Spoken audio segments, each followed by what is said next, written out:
And welcome back, Donja Knife and Tool.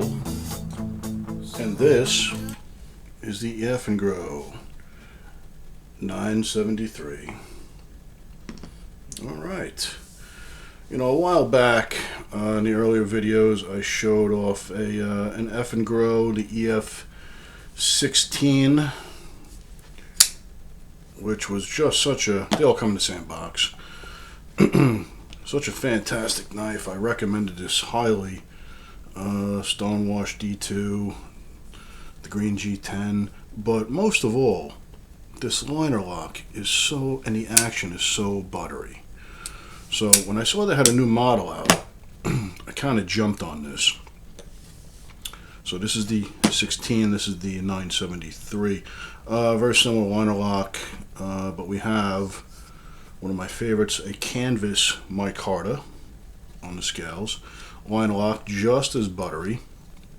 Okay, we have a little blue accent, which actually is really nice looking. I don't recommend blue on knives, but brown and blue go together very well. That's just, you know, my opinion. And then all the blade, the clip, the liners, everything is stonewashed black. But so this came in about $20, and this comes in around $26. I mean, frame goes past the micarta. What a solid built, just an absolute monster.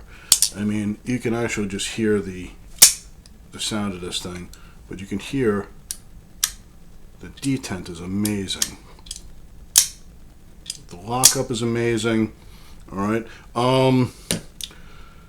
This did loosen up. I've been playing with this for a couple of weeks now. All right, the pivot screw loosened up a little bit and gave me a little bit of blade play, but when you're swinging out a monster blade like this, is a 4-inch blade, you know, and I'm noticing nobody's really using Loctite really on anything anymore. This had no Loctite type material in there. I put a couple of drops of blue Loctite on the threads, ran it back in, tensioned it up, and no problem. Now, as far as Loctite goes, I've always had red and blue in both my shops. I'm actually testing out now orange Loctite, which is better for vibration. All right, I put it on some machinery at my other shop, and it seems to be working really well. I think I'm going to buy some for this shop here for the knife pivots as well. The red Loctite is pretty permanent. And these little Torx screws aren't going to take that kind of abuse trying to get, you know, red Loctite undone if you had to take this apart for any reason. And the blue just ain't cutting the mustard. All right, the blue just ain't holding what we need to be holding here. I mean, you know, these are moving parts, you know, and you're really putting a lot of pressure on this thing. But, I mean, I can't get over the quality of this for $26. Good on you, Eafengrow, all right? Just start putting Loctite in. It is a big knife, you know. I've never taken this one apart. I don't know if there's Loctite in this pivot here, but, you know, this is very lightweight, all right? Yeah, the blade is kind of big as well.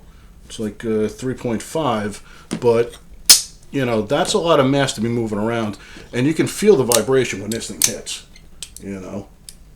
That lockup gets me every time. The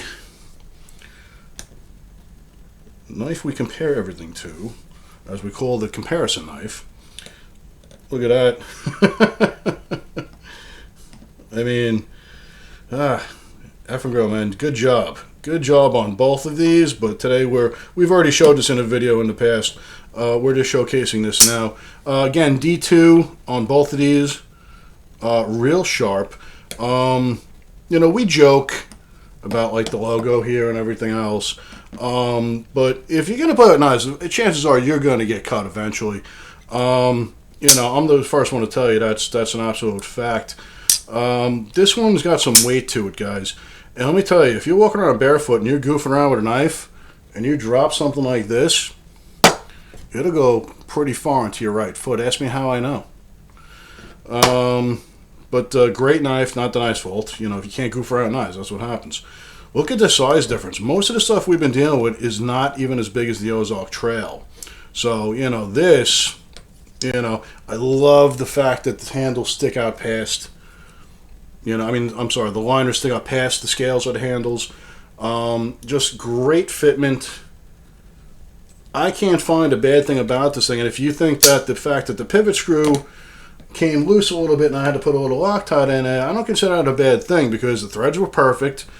The fit and finish of this knife is awesome. It feels like it's got all the qualities that I like, though. So I might be partial to that. These are all my favorite, ingredients for a pocket knife. Little big to carry.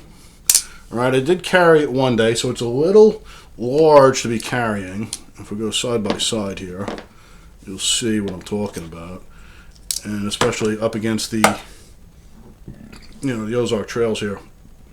This is one I do carry all the time on the orange one. So you see the size difference there. So, I'm not carrying knives this big anymore every day, but I'll carry them every once in a while, or depending what I'm doing. It really depends on what your needs are. Or maybe this should be going in a bug out bag, or a go bag, or it's your truck knife, or something like that.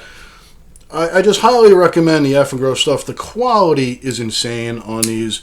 I mean, the way that this is cut out and filed down or milled or machined or however they do that, it feels like you're pushing into soft butter. And the action is phenomenal. Well, let's get rid of the Ozark Trails there. I mean, look at the size of this thing. Go back down here. We're an overall of 9 inches. And about 8.5 on the 16. So again, these are still available. This has been around for a while.